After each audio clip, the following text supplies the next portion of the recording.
I don't care who you are. Life is going to knock you down.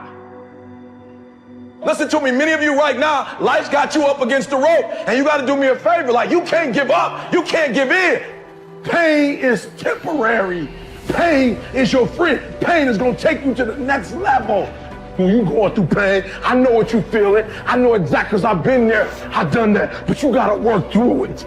And the reason why most of you are not successful is because every single time stuff not going your way, you give up, you quit, you let go, and people feel weakness. They feel it.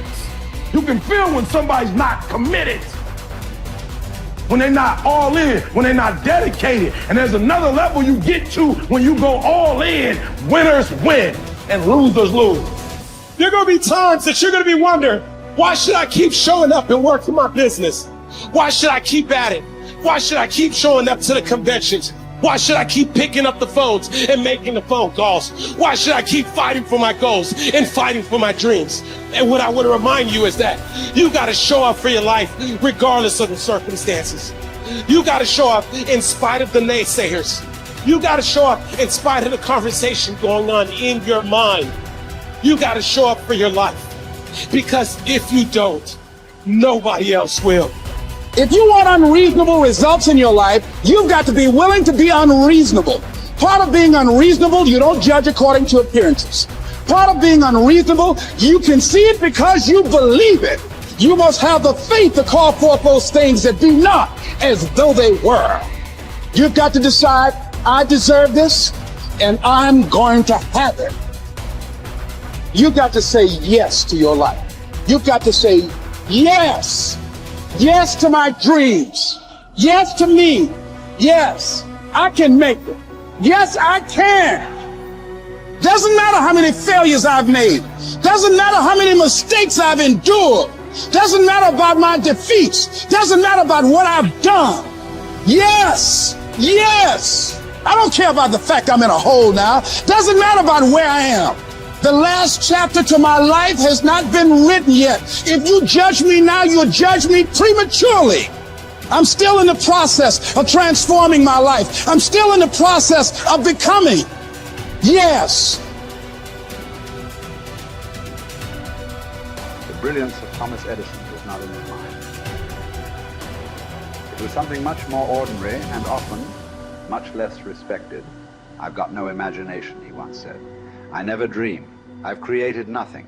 If you're someone who doesn't like Edison, you might think that this is Edison admitting to stealing his inventions from other, more brilliant inventors, like Nikola Tesla. Not quite, but he did readily concede that most of the credit belonged to something other than his brain. The genius hangs around his laboratory day and night, Edison said. If anything happens, he's there to catch it. If he wasn't, it might happen just the same. Only it would never be his. What he's talking about is showing up. The incredible, underrated power of clocking in every day, putting your ass in the seat, and the luck this seems to inevitably produce. Edison lived in his laboratory and never missed a day. Like Gehrig, even when he was sick, when he was tired, or when visited by tragedy or disaster. The modern conveniences we can trace to his lab then owe far more to his body than his brain, to the compounding power of consistency rather than sheer brilliance. It wasn't about inspiration. It was about getting to work, show up and try. Get on the treadmill, pick up the violin, script out some sequence, reach out to some clients, read some reports, lift a couple weights, jog 1 mile, cross one thing off the to-do list, chase down a lead. It doesn't matter what it is. All aspects of our life benefit from this circumscribed timetable. Just as long as you do something every day, that is the important thing. Show up. When you're tired, when you don't have to, even if you have an excuse, even if you're busy, even if you won't get recognized for it, even if it's been kicking your ass lately, once something is done, you can build on it. Once you get started, momentum can grow.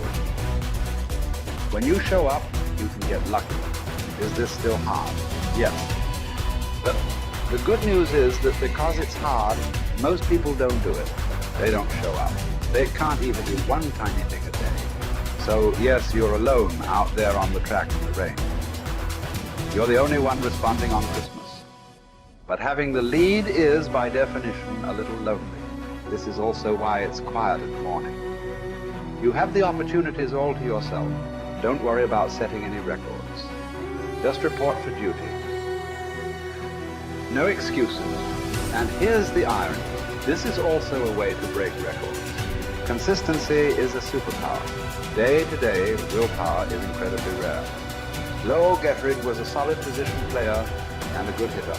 But his success really was rooted in the fact that he didn't miss many days of work. It's quite likely that had he continued at his normal pace and not been stricken with R's, that he would have put up career numbers that surpassed Babe Ruth. Gettrig wasn't just able to show up despite injuries and fatigue. He also had to push through ennui, doubt, and just plain not feeling it. He had slumps like we all do, but he also understood what they meant. As a minor leaguer, he had struggled at the plate and thought about quitting. The Yankees' owner sent down a scout to walk Gehrig through the very basic math of a batting average. A good hitter hits 300, and hitting 350 is terrific. Hitting 400 is almost unheard of. What does that translate to? Missing on 6 tries out of 10. A hitter can also go days, weeks without touching the ball. That's what the scout told him. The most important thing a young ball player can learn is that he can't be good every day. You don't have to always be amazing. You do always have to show up. What matters is sticking around for the next at bat. The ability to do that, coupled with the ability to endure what John Steinbeck called dawdly days while writing East of Eden. Those days when everything seems out of whack, when you're just not feeling it, when the distractions won't stop, is the first step to greatness, literally. You cannot be great without the self-discipline to do that. One thing a day adds up. Each day adds up. But the numbers are only interesting if they accumulate in large quantities.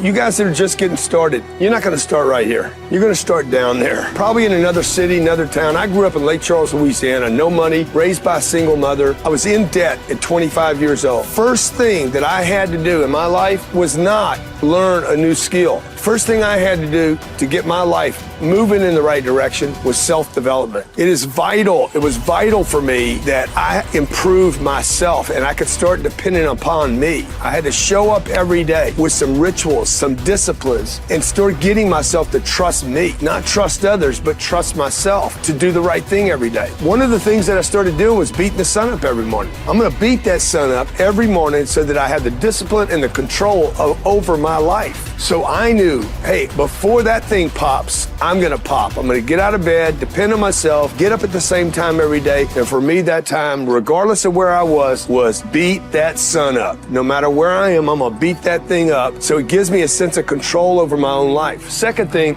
I had to start cleaning up my life and my friends and my environment. When I was younger, between 15 and 25, I was doing crazy stuff in my life. Wasting my weekends. I had the saying, weekends are for the weak. I was drinking, fooling around with a bunch of bad things, bad people. At 25 years old, I cleaned it all up. Quit going to those places. Quit hanging out with people that did not have ethics and discipline in their life. I wanted to build something in my life. I wanted to become someone. And to do that, to become someone in the eyes of the world, just beating that sun up every morning gives me the sense of accomplishment. That I did what I said I was going to do. That I woke up when I said I would wake up. And I start building respect for myself. Start believing in myself so that I can go out into the world. And maybe today when I go into this meeting that I'm dressed for, they'll believe in me as much as I believe in me. And that'll show up in a contract, a deal, maybe even some money.